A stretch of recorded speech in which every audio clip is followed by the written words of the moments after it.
예, 할렐루야.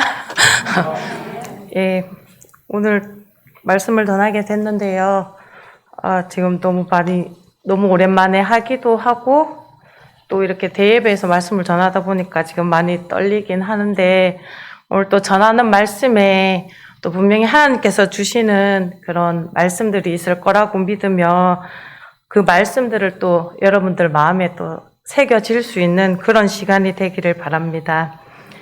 예, 우리 말씀 보겠습니다. 우리 말씀은 빌립보서 2장 1절에서 11절까지의 말씀입니다. 예, 1절에서 11절까지 같이 교독하도록 하겠습니다. 제가 먼저 읽도록 하겠습니다.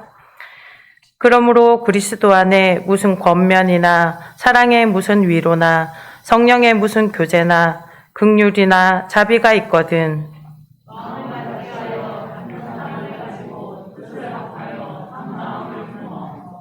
아무 일에든지 다툼이나 허용으로 하지 말고 오직 겸손한 마음으로 각각 자기보다 남을 낮게 여기고 각각 자기 일을 돌보며 또한 각각 다른 사람들의 일을 돌보아 하나님의 뜻을 충만하게 하라.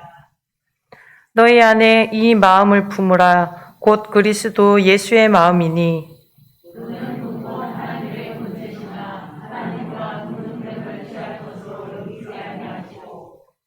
오히려 자기를 비워 종의 형체를 가지사 사람들과 같이 되셨고 사람의 모양으로 나타나사 자기를 낮추시고 죽기까지 경험하셨으니 곧 십자가에 죽으시니라. 이러므로 하나님이 그를 지극히 높여 모든 이름 위에 뛰어난 이름을 주사 하늘에 있는 자들과 땅에 있는 자들과 땅 아래에 있는 자들로 모든 입으로 예수 그리스도를 주라 시인하여 하나님 아버지께 영광을 돌리게 하셨느니라. 아멘. 예, 오늘의 말씀은 겸손이 우리의 길이다라는 제목으로 말씀을 전하고자 합니다. 예, 오늘은 겸손에 대해서 은혜를 나누고자 하는데 저는 개인적으로 겸손이라는 단어를 굉장히 좋아합니다. 왜냐하면 여러분들도 그렇겠지만 이렇게 믿는 사람이거나 믿지 않는 사람이거나 겸손한 사람이 좋잖아요. 만났을 때 겸손한 사람이 좋지 교만한 사람을 보고 나면은 왠지 뭔가 만나고 나서도 뒤가 찜찜하잖아요. 그래서 오늘 또 빌립보 말씀이 바로 바울이 빌립보 교회에 했던 말씀인데 바울은 왜 겸손을 말하고 있는지 한번 같이 은혜가 되고자 합니다. 오늘 보면 겸손이 신앙의 등목인 것은 알지만은 왜 그래야 되는가? 또 그리고 겸손을 왜 오늘 바울은 빌립보 교회에 말하고 있는가? 한번 보도록 하겠습니다. 이 겸손은 뜻을 보면은 자신을 낮추며 상대방을 인정하고 높이는 욕심 없는 마음의 상태를 말합니다. 이 바울이 살았던 시대, 이 로마 시대인데요. 이 로마 시대에는 겸손함보다는 이 로마 시대 우리 젊은 분들은 영화를 많이 보면 그 로마 시대를 주제로 하는 영화들이 되게 많거든요. 근데 이 로마 시대를 보면은 강함보다는 겸손함보다는 강함이 우선시되는 그런 시대였었습니다. 그래서 로마가 주변 나라들을 그 시대에 가지고 있는 그 강함으로 정복하여서 식민지로 다스렸기 때문에 그 나라 사람들을 잡아다가 노예로 부려먹고 했던 시대였습니다. 그러다 보니까 이 로마 사람들은 완전 기세등등이었겠죠. 그래서 항상 자신만만하였고 로마의 도시에 사는 것 자체가 자랑스러웠고 또 로마의 시민권을 가지고 있는 것이 그들의 자랑이었습니다. 그래서 사도 바울도 나도 로마 시민권이 있다라고 말했던 것입니다. 로마가 지배하던 그 시대에는 이 로마 사람들을 보면 자신만만하고 용기가 넘치고 막 떼어 먹었던 그런 시대였던 것입니다. 그런데 이런 것이 그 시대에 주장되어지고 우선시 되던 시대였음에도 불구하고 바로 그런 시대에 바울은 겸손해야 된다고 말하고 있습니다.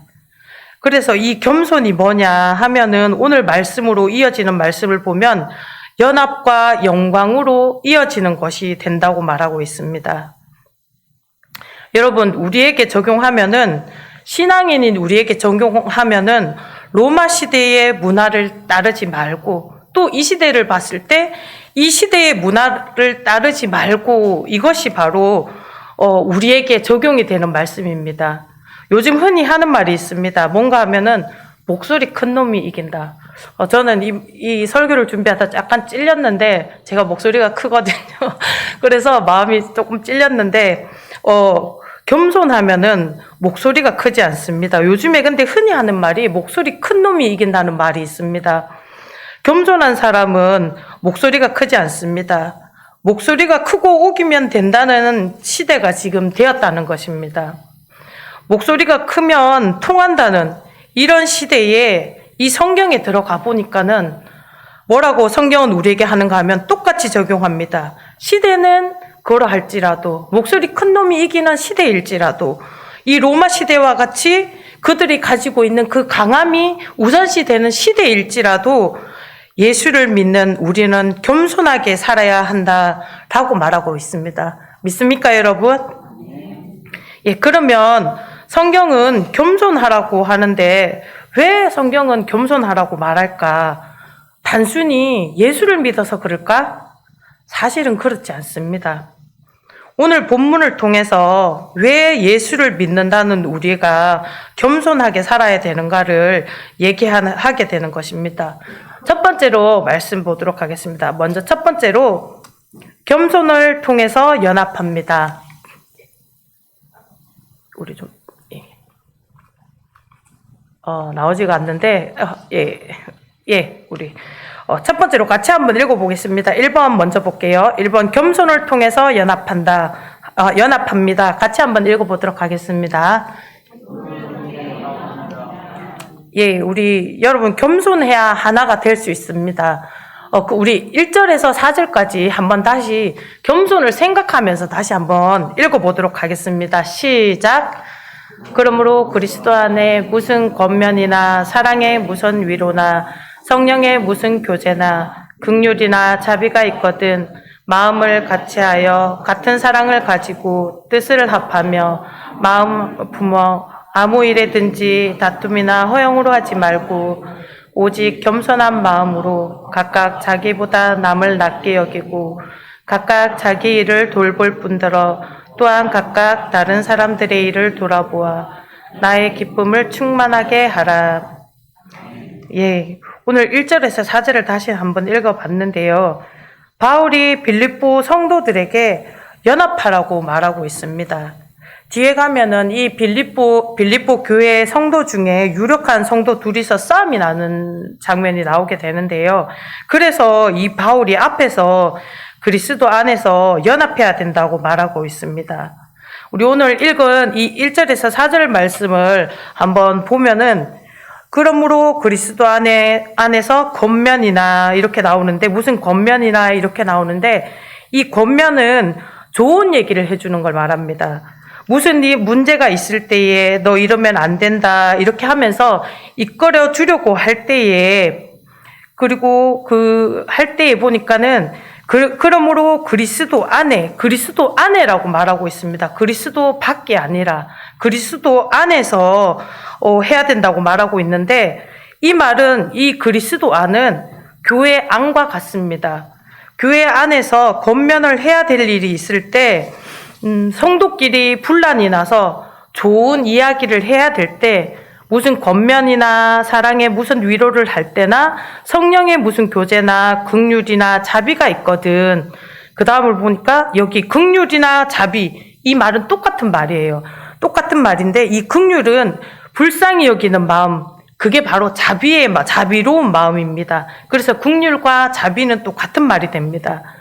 그러한 일이 있거든. 이렇게 성도들끼리 분란이 있거나 교회에 무슨 일이 있어서 권면하고 사랑의 위로를 하고 할 때에 그러한 일이 있을 때 마음을 같이 하라고 말하고 있습니다. 마음을 같이 하고 같은 마음으로 같은 사랑을 가지고 뜻을 합해 한 마음을 품어 이 말씀을 보니까 한 마음을 품어 이 말씀까지가 바로 연합을 말하고 있습니다. 아무 일에든지 이 3절에 나오는 아무 일에든지 시작되는 이 아무 일에든지가 뭔가 하면은 1절, 2절에 나오는 말씀들입니다. 무슨 권면이나 사랑이나 무슨 위로나 성령의 무슨 교제나 긍휼이나 자비가 아무 일에든지 해당되는 것입니다. 이러한 아무 일에든지 다툼이나 허용으로 하지 말고 오직 겸손한 마음으로 각각 자기보다 남을 더 낮게 여기는 마음으로 처리해야 해결이 된다는 것입니다. 그러면 교회에서 무슨 일이 생겼을 때 겸손한 마음으로 해결해야지 해결된다는 것을 바울은 말하고 있습니다. 마음을 같이 하고 같은 사랑을 가지고 뜻을 합하여 한 마음을 품는다는 것은 연합해야 된다는 것입니다. 근데 이 연합은 겸손한 마음이 없이는 이루어지지 않는다는 것입니다. 이것을 지금 갖다 붙여보면 우리에게 적용해서 갖다 붙여보면은 교회마다 문제가 생기는 것은 겸손이 빠지고 교만해서 그런 것입니다. 나보다 남을 더 낮게 여기고, 이 분명히 성경에서는 나보다 더 남을 낮게 여기고 이렇게 말씀했는데 이거를 그렇지 않고 나보다 남을 더 낮게 여기고 내가 높아지고 다른 사람이 더 낮아지게 여겼다는 겁니다. 그래서 싸움이 났다는 것입니다. 그래서 바울은 빌립보 교회에게 뒤에 나오는 그 유력한 성도들의 그 다툼이 있었다고 했잖아요. 그것을 보면서 너희는 그러면 안 된다. 나보다 다른 사람을 더 나은 사람으로 여기고 이렇게 해야 된다는 것을 바울은 말하고 있습니다. 그러면 성경에서 겸손하다는 것은 나보다 남을 더 낮게 여기는 것이고 남보다 내가 더 뛰어나다고 하는 것은 교만이라는 겁니다. 그래서 겸손과 교만을 봤을 때 서로 반대되는 거란 말입니다. 그래서 성경은 낮아지고 남을 더 높여야지만이 된다는 것을 이 빌립보 교회를 향해서 바울은 계속 말하고 있습니다. 그러면 이 구절에서 겸손의 반대말을 보면은 여기 우리 1절에서 4절까지의 말씀을 보니까 겸손의 반대말이 나오는데 뭔가 하면은 제가 아까 겸손의 반대말이 교만이라고 했잖아요. 근데 이 구절에서 찾아보면은 3절에 나오는 바로 다툼이나 허영이 겸손의 반대말이 될 수 있습니다. 여기서 보니까는 다툼이라는 뜻은 무엇이냐 보니까는 권면을 하고 위로를 하고 교제를 하고 할 때 경쟁하듯이 하는 사람이 있습니다. 왜 경쟁을 하느냐?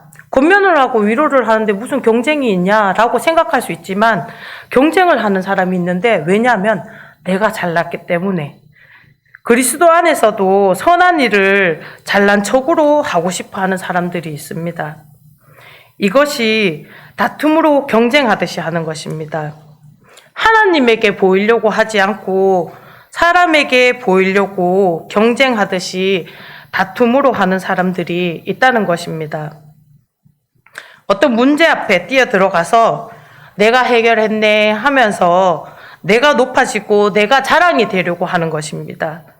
또 어떤 일이 생겼을 때에 돈 문제가 생겼을 때에 내가 돈을 탁 내놓고 그 문제를 해결하고는 경쟁하듯이 내가 돈을 좀 내서 해결이 됐어. 나 때문에 해결이 된 거야. 이렇게 자신을 드러내려고 하는 사람들이 있다는 것입니다. 분명히 보면은 선한 일 같은데 그게 뒤에 가서는 하나님에게 보이게 하려고 했던 것이 아니라 사람에게 자랑이 되려고 했던 그런 모습들을 볼 때에 이렇게 선한 일을 하는 것 같으면서도 나의 자랑으로 하는 사람들이 있다는 것입니다. 우리의 모든 일은 하나님에게 보이기 위해서 하는 줄 믿으시기 바랍니다. 그래서 다툼은 경쟁을 하거나 야망을 쫓는 것, 또 자기 욕심을 가지고 달려드는 것. 그래서 이 다툼이라는 것은 겸손하지 않습니다. 그래서 겸손과 반대되는 말입니다.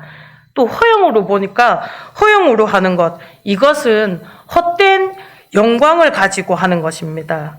모든 일의 영광을 다 자기가 따먹는 것입니다. 하나님의 영광을 위해서가 아니라 그리스도 안에서 권면이나 위로나 사랑이나 하면서 자기 영광을 위해서 하는 사람들을 말합니다. 이 말씀을 보면은 이 1절에서 4절까지의 말씀을 보면은 그리스도인이라면은 이렇게 선한 일을 하는데 그 마음속에 그런 마음들이 있었네. 이거를 다시 보게 되는데 사도 바울은 그 사람들의 마음을 다 꿰뚫어 보고 있었던 것입니다. 우리가 이런 마음을 갖고 문제를 해결하려고 할 때 어떤 공동체나 집단이나 교회가 깨지게 되는 것입니다.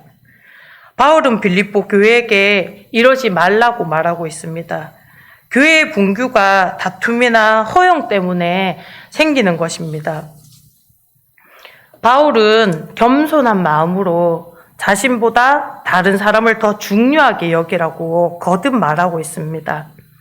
그리고 마지막에 4절 말씀에 보면은 각각 자기 일을 돌볼 뿐더러 또한 각각 다른 사람들의 일을 돌보아 나의 기쁨을 충만하게 하라라고 나와 있습니다. 우리가 생각할 때 그리스도인은 여기 각각 다른 사람들의 일을 돌보아 나의 기쁨을 충만하게 하라 요렇게 생각할 수가 있어요.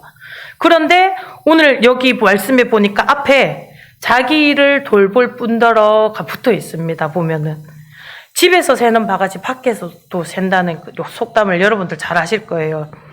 자기 신앙이나 자기 집안을 별 볼 일 없는데 남에게 가서 참견하고 하는 사람들이 있습니다.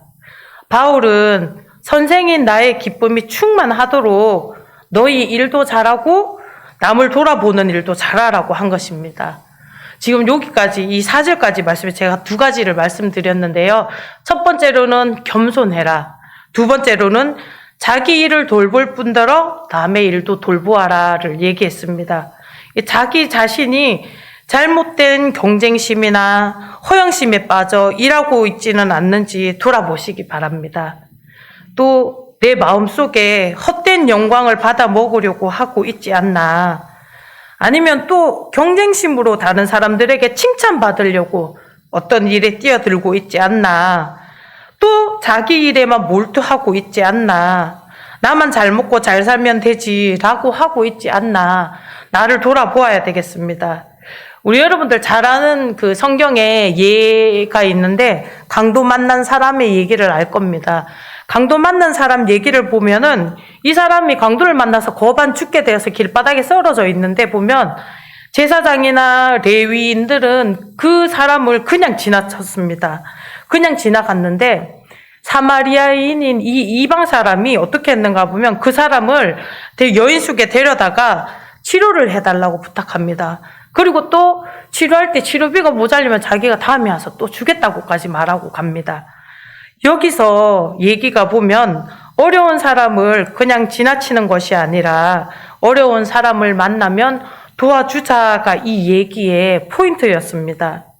그래서 그리스도인이라면은 표가 나지 않아도 또 영광이 나에게 돌아오지 않더라도 하나님의 일이라면은 감당하는 것이 그리스도인입니다. 그래서 여러분이나 저나 다 이런 그리스도인이 되기를 간구합니다. 두 번째 보겠습니다. 두 번째로 겸손해야 할 이유가 또 있다고 합니다. 왜 지금까지 바울은 빌립보 교회에게 겸손해야 된다, 겸손해야 된다를 얘기하는데 왜 겸손해야 되는지 또 보도록 하겠습니다. 2번 겸손해야 할 이유 같이 한번 읽도록 하겠습니다. 우리 5절에서 8절까지 말씀 다시 한번 읽어보도록 할게요. 시작.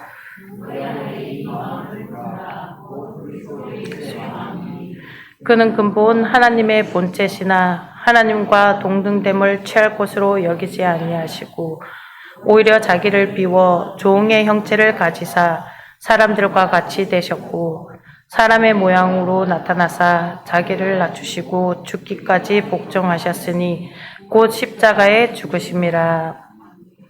우리 오늘 이 5절에서 또 8절까지의 말씀을 다시 보니까 바울은 우리에게 겸손해야 되는 이유를 이야기했는데 그것이 바로 예수님 때문이라는 것입니다. 왜냐하면은 예수님은 하나님과 동등한 신분으로 모든 것을 가지신 위대한 신이십니다. 사람이 아니라 신이십니다. 그런데도 그런 예수님이 자기의 영광을 다 버리시고 종의 형체인 우리의 몸으로 하나님의 뜻을 이루시려고 이 땅에 오셔서 고난 받으시고 십자가까지 지셨던 것입니다. 이보다 더 겸손함이 어디 있겠습니까? 신이 사람의 모양으로 왔는데 또 우리를 대신해서 죽으시고 십자가를 지셨는데 이보다 더 겸손함이 어디에 있겠습니까?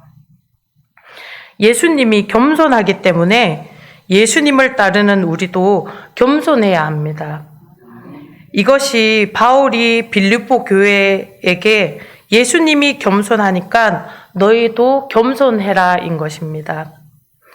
우리의 주님이 하나님의 아들이신데도 죄의 몸을 가지고 고난을 받고 이 땅에 오셔서 일부러 죽으셨습니다. 여러분들 다 아시겠지만 예수님은 죄가 없으신 분인데 죄 있는 우리의 몸을 가지고 오셨다는 겁니다. 얼마나 겸손하십니까? 우리의 선생이신 예수님이 겸손하시니 우리가 겸손해야 되는 것은 당연한 것입니다. 그래서 예수님의 겸손을 배우면 앞에서 우리 나오던 다툼이나 허영이 사라지는 것입니다. 그러면 어떻게 해야지 겸손할 수 있을까? 예수님이 그렇게 사시다 가셨기 때문에 예수님을 따라가는 우리가 예수님의 겸손을 배우면 우리 안에 올라오는 다툼이라는 것과 허영이라는 것을 버릴 수 있게 되는 겁니다. 그리고 예수님께서는 8절에 보니까 자기를 낮추시고 죽기까지 이렇게 나오는데 이 말씀이 우리 1번에서 봤던 그 앞절에 나오는 자기보다 남을 더 낮게 여기고가 되는 것입니다. 예수님이 이렇게 자기를 낮추셨던 것처럼 우리도 바울이 말했던 자기보다 남을 더 낮게 여기고가 될 수 있어야 됩니다. 예수님이 바로 하나님의 아들이심에도 죄인인 우리보다 자기를 더 낮추셨던 것입니다. 그렇기 때문에 우리가 예수님을 닮아가야 하는 것입니다. 무거운 십자가를 기꺼이 감당한 예수님은 우리의 영원한 본보기가 되십니다. 겸손한 예수님을 생각할 때 우리의 교만은 사라지게 됩니다. 더욱 겸손하게 살겠다고 결심하게 되는 것입니다. 여러분, 겸손한 행동은 어디에서 나오느냐? 바로 겸손한 마음에서 나오게 되는 겁니다. 겸손한 삶을 살기 위해서는 겸손한 삶을 사신 모범이 되셨던 예수님을 날마다 묵상해야 합니다. 내 안에 예수님이 항상 나와야 되는 것입니다. 예수님을 생각하다 보면 예수님의 말이 생각나고 예수님의 마음을 따라가게 되어 있습니다. 그리고 겸손한 말을 하게 되고 겸손한 행동을 하게 됩니다. 내 인생에서 겸손해야 될 부분이 어디인가 한번 생각해 보시기 바랍니다. 남들은 모르는 자기만의 그런 교만함이, 자기만 아는 교만함이 있을 것입니다. 자신의 재능이나 또 사회적 위치 또는 가지고 있는 재산이 아니면 학벌이 아니면 객지에 나가 있는 자식이 잘 돼가지고 돈을 많이 번다고 해서 내가 교만해 있지는 않은가. 다른 사람들에게 교만해 보이거나 약한 사람들에게 위협이 되고는 있지 않은가 돌아보시기 바랍니다. 이것이 오늘 바울이 우리에게 주는 적용점인 것입니다. 그래서 겸손해야 될 이유가 바로 예수님 때문이라는 것입니다. 왜냐하면 우리는 예수님을 따라가는 제자들이기 때문입니다. 세 번째로 보겠습니다. 자, 이제 보니까 바울은 계속 겸손하라고 말하고 있었는데, 이제 예수님이 겸손해서 우리도 겸손해야 된다라고 또 얘기를 하고 했는데, 세 번째로 말씀을 보니까는 겸손하면 높여주신다고 합니다. 우리 세 번째, 3번 같이 읽어보도록 하겠습니다. 겸손하면 높이십니다. 예, 우리 9절에서 11절 말씀을 다시 한번 읽어보도록 하겠습니다. 시작. 이러므로 하나님이 그를 지극히 높여 모든 이름 위에 뛰어난 이름을 주사 하늘에 있는 자들과 땅에 있는 자들과 땅 아래에 있는 자들로 모든 무릎을 예수의 이름에 꿇게 하시고 모든 입으로 예수 그리스도를 주라 시인하여 하나님께 영광을 돌리게 하셨느니라. 아멘. 예, 우리 오늘 3절의 말씀을, 세 번째로 말씀을 보니까 겸손하면 높이신다고 합니다. 9절에 아까 말씀해 보면 이러므로가 나옵니다. 이러므로의 말씀을 보면, 그러면 이러므로가 뭔가 하면은, 우리 앞에서 나왔던 2절, 두 번째의 말씀에서 6절에서 8절 말씀입니다. 이러므로가 그는 근본 하나님의 본체시나 하나님과 동등됨을 취할 것으로 여기지 아니하시고 오히려 자기를 비워 종의 형체를 가지사 사람들과 같이 되셨고 사람의 모양으로 나타나사 자기를 낮추시고 죽기까지 복종하셨으니 곧 십자가에 죽으심이라. 이게 바로 이러므로입니다. 이러므로. 예수님이 이렇게 하셨다는 그 이러므로입니다. 겸손하면은 이렇게 하면은 이러므로 하나님이 예수님을 높이신 것이 이러므로에 해당되는데 겸손하면은 하나님이 높이신다는 것입니다. 이것이 오늘 또 여기 9절 11절 말씀에서 적용점이 됩니다. 사람이 힘든 것은 참는데 불공평하면은 화가 납니다. 못 참습니다. 보면 힘든 거는 어쨌든 몸으로 버틸 수가 있어요. 참고 견디고 어떻게든 해내면 되는데 내가 불공평한 상황이 되면은 화가 납니다. 우리 여러분들 잘 아는 그 요셉을 보면은 요셉의 인생 자체는 참으로 불공평한 인생이었습니다. 나쁜 일을 하지 않았음에도 불구하고 형들에게 발려서 형들이 팔아버리고 또 보디발 장군 집에 가서는 모함을 받아서 감옥에 가는 그런 불공평한 인생이었습니다. 또 감옥에서 만났던 우리 술 맡은 관원이나 떡 맡은 관원들을 보면은 나가서 요셉을 금방 나오게 해줄 줄 알았는데 몇 년 동안이나 잊고 지냈던 것입니다. 요셉의 입장이 봤을 때 너무나 불공평합니다. 그런데도 여기서 깨닫는 것이 뭔가 하면은 불공평해도 참아야 한다는 것입니다. 하나님은 요셉을 고난에만 집어넣은 것이 아니라 불공평한 세상에도 집어넣으셨습니다. 불공평한 세상에서 훈련시키셨던 겁니다. 불공평함에도 요셉은 불평불만하면서 감옥에서 막 살았던 것이 아닙니다. 불공평함에도 열심히 일했더니 감옥의 간수장이 모든 일을 요셉에게 맡겼던 것입니다. 예수 믿는 사람은 불공평해도 힘들어도 또 환경이 안 좋아도 예수 믿는 사람의 길을 가야만 합니다. 죄도 없는 예수님이 십자가에 매달렸는데 불공평합니다. 예수님 입장에서 봤을 때 불공평합니다. 그래도 예수님은 겸손으로 그 길을 가셨습니다. 하나님은 겸손한 자를 높여주는 줄 믿으시기 바랍니다. 하나님은 베드로전서 5장 6절의 말씀을 보면 우리 5장 6절 말씀 한번 같이 보도록 하겠습니다. 우리 같이 한번 읽어볼까요? 시작. 그러므로 하나님의 능하신 손 아래에서 겸손하라. 때가 되면 너희를 높이시리라. 예, 우리 베드로전서 5장 6절의 말씀에 보니까 하나님께서는 겸손하면 높이신다고 하는데 하나님께서는 겸손한 자와 함께 하십니다. 우리는 겸손히 그 하나님의 뜻을 따르고 사람들을 섬겨야 합니다. 그러면 때가 되면은 하나님께서 높여주신다는 겁니다. 하나님은 겸손한 자의 수고와 헌신을 지켜보고 계십니다. 때가 되면은 분명히 갚아주십니다. 하나님의 아들이신 예수님이 나를 위해서 낮아지셨습니다. 그런 예수님을 하나님은 또 높여주셨습니다. 우리가 겸손히 신앙생활을 연합해서 간다면은 하나님은 여러분들과 우리 교회를 높여주실 것입니다. 때가 되면, 하나님의 그 때가 되면 하나님은 높여주실 것입니다. 우리는 항상 겸손한 마음으로 세상에 뛰어들 때, 하나님의 일에 뛰어들 때 하나님은 우리를 그리스도인으로서 높여주실 줄 믿으시기 바랍니다. 하나님의 의인이 세상에 존귀히 대접받는다는 것이 하나님의 섭리고 예정입니다. 예수 믿는 사람이 세상에 밟혀서 사는 게 하나님의 뜻이 아닙니다. 소금이 맛을 잃으면 밟힌다고 하였습니다.